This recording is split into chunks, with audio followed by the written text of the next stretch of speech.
Hello বন্ধুরা, আমার চ্যানেলে তোমাদের স্বাগত। এই রকম একটি মালাই রেসিপি বাড়িতে বানালে বাড়িতে সকলেই ছোট থেকে বড় সবাই তৃপ্তি করে খাবে। মাত্র কয়েকটা উপকরণ দিয়ে এটা বাড়িতে এত সুন্দরভাবে তৈরি করতে পারবে, মনেই হবে না যেন এটা বাড়িতে তৈরি করা, মনে হবে যেন বাজারে তোমরা কোনো বড় একটা দোকান থেকে কিনে নিয়ে এসেছো। উপরটা দেখো মালাইয়ে ভর্তি আর ভেতরটা দেখো কত সুন্দর সফটভাবে এটা তৈরি হয়েছে। এটার নাম হচ্ছে মালাই কেক। তো চলো বন্ধুরা, এই রেসিপিটা শুরু করা যাক। মালাই বানিয়ে নেব। তো মালাই বানানোর জন্য আমি 1 কাপ পরিমাণ দুধ নিয়েছি। দুধটা কড়াইয়ের মধ্যে দিয়ে দিয়েছি। এরপর কড়াইটাকে গ্যাসের মধ্যে চাপিয়ে দিয়ে গ্যাসটাকে অন করে দেব। হাই ফ্লেম রেখে দুধটা কিছুক্ষণ ফুটিয়ে নিয়ে একটু মোটা করে নেব। অন্যদিকে আমি নিয়ে নিয়েছি একটা পাত্রের মধ্যে আমি 3 টেবিল চামচ পরিমাণ পাউডার মিল্ক নিয়ে নেব। পাউডার মিল্কের সঙ্গে আমি অ্যাড করব 1 টেবিল চামচ পরিমাণ পাউডার। দুধটা এখনও বয়েল হয়নি, কিন্তু একটু গরম হয়েছে। তো এই গরম দুধ থেকে আমি কিছুটা পরিমাণ দুধ তুলে নিয়ে কাস্টার্ড পাউডার আর মিল্ক পাউডার দিয়ে দেব। কাস্টার্ড পাউডার মিল্ক পাউডারকে সুন্দরভাবে আমি মিক্সড করে নেব। মিক্সড করে একটা ব্যাটার তৈরি করে নেব। মিক্সড করার সময় ধ্যান রাখতে হবে যাতে এর মধ্যে গুটি না পেকে যায়। সুন্দরভাবে মিক্সড করে নিতে হবে। এটা দেখো মিক্সড হয়ে গেছে, একদম পারফেক্ট। তো এটাকে আমি এরপর সাইডে রেখে দেব। এখন দেখো দুধটা বয়েল হতে শুরু করেছে। দুধটা বয়েল হচ্ছে, এই সময়ে আমি দিয়ে দেব 2 টেবিল চামচ পরিমাণ চিনি। চিনিটা দিয়ে আমি দুধটাকে আরেকবার ভালোভাবে নেড়ে পাউডার মিল্ক কাস্টার্ড পাউডারের যে মিশ্রণটা আমি তৈরি করে রেখেছিলাম সেটা এরপরে এই দুধের মধ্যে দিয়ে দেব। এই সময় কিন্তু আঁচটাকে লো রাখতে হবে। এরপরে ফ্লেমটাকে হাই করে দিয়ে আর একবার আমি এটা ফুটিয়ে নিয়ে একটু গাঢ় করে নেব দুধটাকে। তো চলো, এই মতো অবস্থায় এটা আমার পারফেক্ট একটা মালাই তৈরি হয়ে গেছে। তো এটা আমি এরপর সাইডে রেখে দেবো, কিছুক্ষণ ঠান্ডা হতে দেবো। এখানে আমি একটা চামচ নিয়েছি, চামচে আমি দিয়ে দেব 2 টেবিল চামচের মতো ঘি। তোমরা চাইলে এখানে সল্টেড বাটার ব্যবহার করতে পারো। এরপর ঘিটাকে আমি মেল্ট করে নেব। দেখো ঘিটা মেল্ট হয়ে গেছে। এরপরে গ্যাসটাকে আমি বন্ধ করে দিলাম। এটা আমি সাইডে সরিয়ে কিছুক্ষণ ঠান্ডা হতে দেব। এরপর আমি নিয়ে নিব শুকনো কিছু উপকরণ। আমি এখানে নিয়েছি 1 কাপ পরিমাণ আটা, 1 চামচ পরিমাণ কাস্টার্ড পাউডার। যে পরিমাণ আটা নিয়েছি তার হাফ আমি নিয়ে নিয়েছি পাউডার। যে পরিমাণ মিল্ক পাউডার নিয়েছি তার হাফ আমি নিয়েছি জিরা রাইস পাউডার, মানে গোবিন্দভোগ চালের আটা। এটাও আমি এর সঙ্গে দিয়ে দেব। সমস্ত ড্রাই উপকরণগুলোকে আমি চালনা দিয়ে চেলে নেব।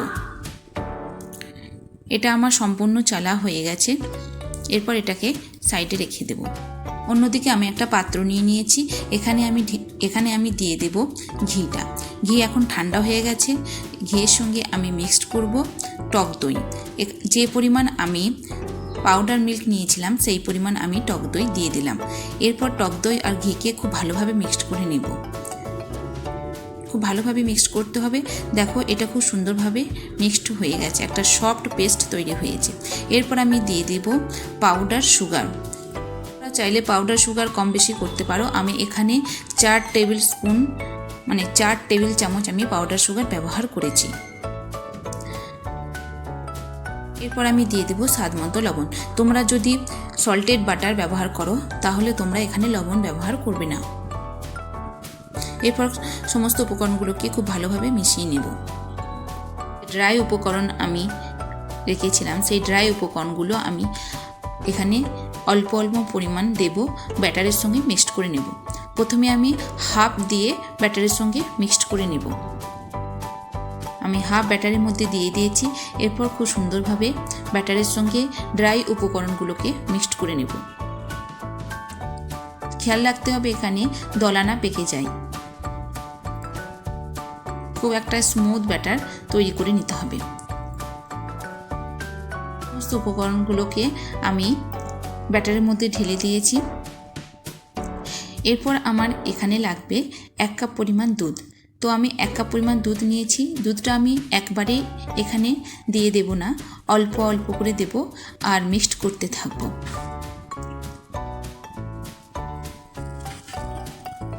এখানে আমার পুরোটাই দুধ লেগে গেছে। আর দেখো একটা সুন্দর স্মুথ কেকটা আমি কড়াইয়ে বানাবো। তার জন্য আমি একটা ছোট কড়াই নিয়েছি। কড়াইটাতে দিয়ে দেব ঘি। ঘি দিয়ে কড়াইটা চারপাশে মাখিয়ে নেব। চারপাশটা এভাবে সুন্দর করে মাখিয়ে নেবে। এরপর একটা বাটার পেপারকে খুব সুন্দর করে কেটে নিয়ে কড়াইয়ের নিচে দিয়ে দিয়েছি। বাটার পেপারের ওপরেও ঘি লাগিয়ে দিয়েছি। এরপর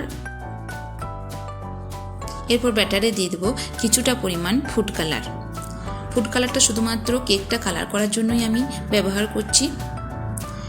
এরপর ফ্লেভারের জন্য ব্যবহার করব 1 চামচ ভ্যানিলা এসেন্স। তোমরা চাইলে এখানে এলাচি পাউডার ব্যবহার করতে পারো। এরপর আমি খুব ভালো করে এরপর আমি দিয়ে দেব প্রায় 1 চামচের মতো বেকিং পাউডার, একটুখানি baking soda. Baking powder baking সোডাকে ব্যাটারের সঙ্গে খুব ভালোভাবে মিক্সড করে নেব। বেকিং পাউডার বেকিং সোডা খুব ভালোভাবে মিক্সড হয়ে গেছে। এরপর আমি ব্যাটারটাকে ওই ছোট কড়াইয়ের মধ্যে দিয়ে দেব। ব্যাটারটা আমি ছোট কড়াইয়ের মধ্যে দিয়ে দিচ্ছি। পুরো ব্যাটারটা ছোট কড়াইয়ের মধ্যে দেওয়া হয়ে গেছে। এরপর কড়াইটাকে ট্যাপ করে নেব। এদিকে আমি একটা ননস্টিক তাওয়া গ্যাসের ওপর বসিয়ে দিয়েছি।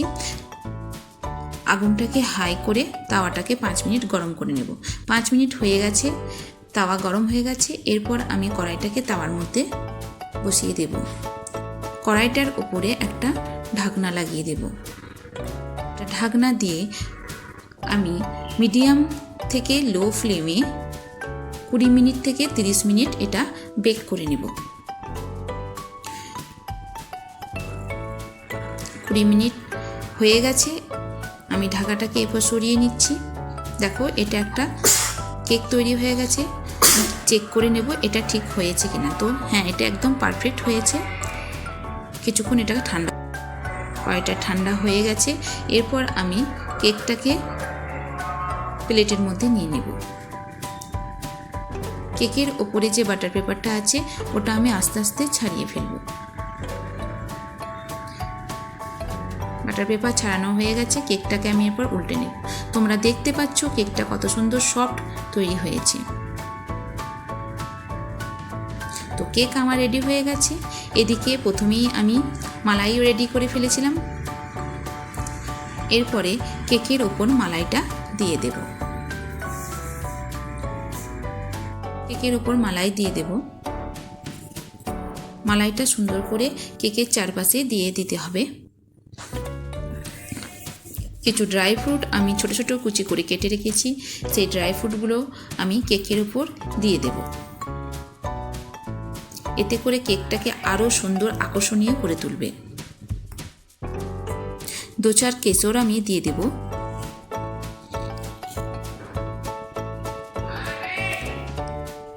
আমার কাছে কিছু টুটি ফুটি আছে, আমি সেগুলো কেকের উপর দিয়ে দেব।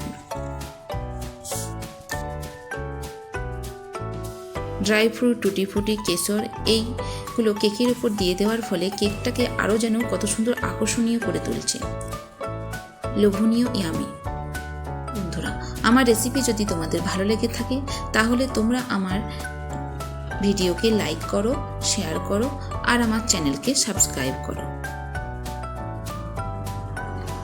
Thank you.